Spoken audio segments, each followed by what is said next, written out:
Kunnamkulam ചൂണ്ടലിൽ census എടുക്കാനെന്ന വ്യാജേന എത്തി വയോധിയുടെ തല ചുമരിലിടിച്ച് മാല കവർന്നു.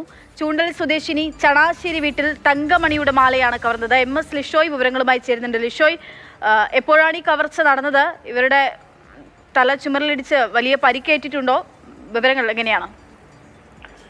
ഇന്ന് വൈകിട്ട് 4:30 കൂടിയാണ് സംഭവം ഉണ്ടായത്. സെൻസസ് ഡ്യൂട്ടിക്ക് എന്ന് പറഞ്ഞ് ഒരു വ്യക്തി ഈ വീട്ടിലേക്ക്, ചാണാശ്ശേരി വീട്ടിൽ തങ്കമണിയുടെ വീട്ടിലേക്കാണ് എത്തിയത്.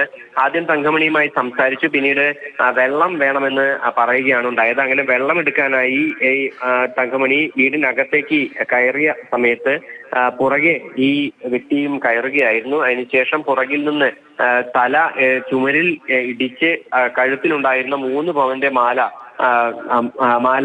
കഴുത്തിൽ നിന്ന് പറിച്ച് അത് കൊണ്ട് രക്ഷപ്പെടാനായി ശ്രമിക്കുകയാണ് ഉണ്ടായത്. അതിനിടയിൽ ഈ തങ്കമണിക്ക് പരിക്കേൽക്കുകയും ചെയ്തിട്ടുണ്ടായിരുന്നു. എന്തായാലും കുന്നംകുളം പോലീസ് ഇത് സംബന്ധിച്ച് പരിശോധന നടത്തി വരികയാണ്.